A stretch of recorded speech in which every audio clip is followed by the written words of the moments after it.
दोस्तों, क्या आप इन असाधारण चिरंजीवियों के बारे में जानते हैं जिनका कभी अंत ही नहीं हो सकता? अगर आप एक हिंदू हैं तो आपको ये पता होना बहुत ज़रूरी है। पृथ्वी में जिस जिस जीव ने जन्म लिया है उसे एक ना एक दिन यहाँ से जाना ही है। कोई भी अनंत काल के लिए यहाँ पर नहीं रह सकता। अपने जीवन काल को पूरी करने के बाद हर किसी को वापस लौटना है, क्योंकि मृत्यु ही शाश्वत सत्य है और इसे हम चाह कर भी नहीं बदल सकते।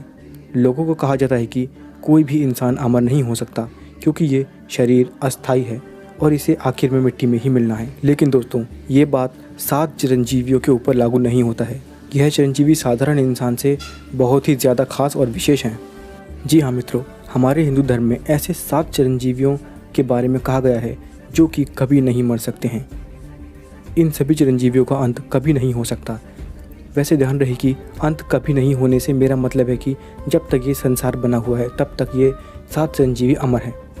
कुछ पुराणों में ये भी जिक्र मिलता है कि ये सातों के सातों चिरंजीवी कलयुग के अंत तक इस संसार में जीवित रहेंगे। तो दोस्तों, आइए जानते हैं वो 7 चिरंजीवी कौन से हैं। जो सबसे पहले चिरंजीवी हैं वो हैं प्रभु हनुमान जी। इनके बारे में क्या कहूँ। महाबली और अपूर्ण साहस व प्रभु श्री राम के सबसे प्यारे भक्त हनुमान को कौन नहीं जानता।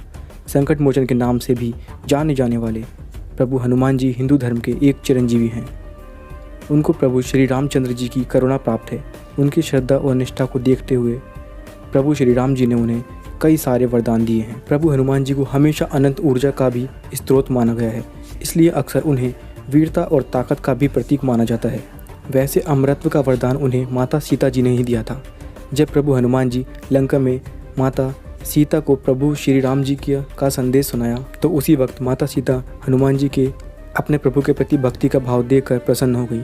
उन्होंने उसी वक्त ही प्रभु हनुमान जी को वरदान दिया कि वो ना ही कभी बूढ़े होंगे और ना ही कभी उनका अंत हो सकेगा। इसलिए वो चिरकाल के लिए इस पृथ्वी पर रह पाएंगे और प्रभु के आशीर्वाद से लोगों के संकटों को दूर करेंगे। जो दूसरे चिरंजीवी हैं वो हैं महर्षि व्यास। प्राचीन सनातन धर्म के इतिहास में कई ऋषि और महर्षियों का उल्लेख मिलता है।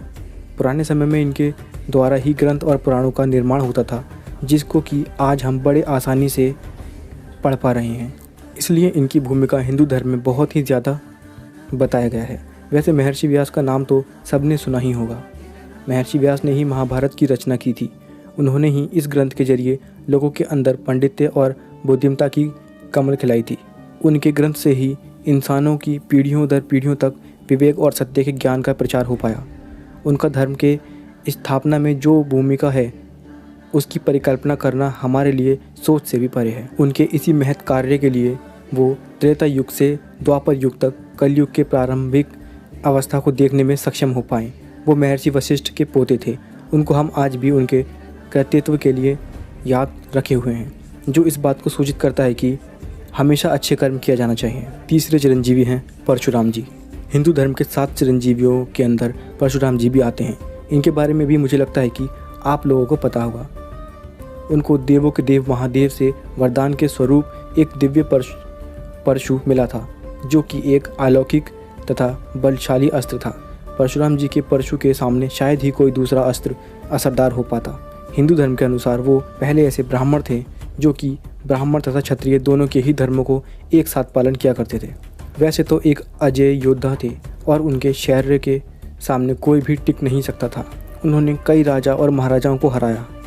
माना जाता है कि वो आज भी महेंद्रगिरी के पर्वत ओडिशा में, जो कि ओडिशा में स्थित है, में विराजमान हैं। हिंदू धर्म में आपको परशुराम जी कई ग्रंथों में वर्णित नजर आएंगे। चौथे चिरंजीवी हैं विभीषण, जो कि रावण के भाई थे। रामायण में तो आप लोगों ने इनके बारे में बहुत कुछ ही सुना होगा। इन्होंने प्रभु की शरण ले ली थी जब रावण अधर्म कर रहा था, इसलिए इनके धर्मनिष्ठ गुण से प्रसन्न होकर प्रभु ने इन्हें दीर्घायु का वरदान दिया है। हालांकि ध्यान देने वाली बात यह है कि मौलिक तौर पर विभीषण चिरंजीवी तो नहीं हैं, परंतु इन्हें लंबे समय तक जीने का वरदान मिला है। पुराणों के अनुसार विभीषण महायुग के अंत तक जीवित रहेंगे। 5वें चिरंजीवी हैं राजा बलि जी। महाराज बलि 5वें चिरंजीवी हैं। ये विरोचना के पुत्र हैं तथा प्रहलाद के पोते हैं। इनको 3 लोक का राजा भी कहा जाता है। जब प्रभु श्री विष्णु जी ने अपना वामन अवतार लिया था तब इन्होंने राजा बलि को अमर होने का वरदान दिया था। इसलिए आज भी राजा बलि जिंदा हैं। माना जाता है कि प्रतिवर्ष ओणम के दिन ये पृथ्वी लोक पर आते हैं। इस वक्त वो पृथ्वी पर घूम घूम कर अपने प्रजा को देखते हैं कि वो क्या क्या कर रहे हैं। छठे नंबर के जो चिरंजीवी हैं वो हैं अश्वत्थामा। महाभारत युग में आप लोगों ने अवश्य ही अश्वत्थामा के बारे में सुना होगा। वो गुरु द्रोण के पुत्र तथा एक महान योद्धा थे। अश्वत्थामा को गुरु द्रोण ने कड़ी तपस्या के बाद महादेव से पाया था, इसलिए अश्वत्थामा को महादेव से काफ़ी शक्ति भी प्राप्त थी। वो 11 रुद्र अवतार में से एक थे। माना जाता है कि कृपाचार्य और अश्वत्थामा ही 2 ऐसे योद्धा थे जो कि कुरुवंश की तरफ से महाभारत के अंत होने तक जीवित थे। हालांकि अश्वत्थामा अमर हैं, परंतु प्रभु कृष्ण के श्राप के चलते वो ना ही किसी के संपर्क में आ सकते हैं और ना ही उनको कोई देख सकता है। इसके अलावा उनके बदन के ऊपर ऐसे घाव भी हैं जो कि अनंत काल तक ठीक नहीं होंगे। हिंदू धर्म में जो 7वें चिरंजीवी हैं वो हैं कृपाचार्य। गुरु कृपाचार्य कौरवों के ओर से लड़ने वाले एक महान योद्धा थे। उनकी बहन कृपी का गुरु द्रोण के साथ विवाह हुआ था, इसलिए वो अश्वत्थामा के मामा थे। माना जाता है कि वो दोनों कुरु और पांडु वंश के कुलगुरु थे। उन्होंने दोनों ही कुरु तथा पांडु वंश के राजकुमारों को शिक्षा प्रदान किया था। कहा जाता है कि वो एक बहुत ही असाधारण गुरु थे। उनके सामने सब एक समान थे। उन्होंने दोनों ही वंश के राजकुमारों को कई विद्या का ज्ञान भी दिया था। हालांकि कुछ परिस्थितियों के चलते उन्हें कौरवों की ओर से शस्त्र उठाना पड़ा था।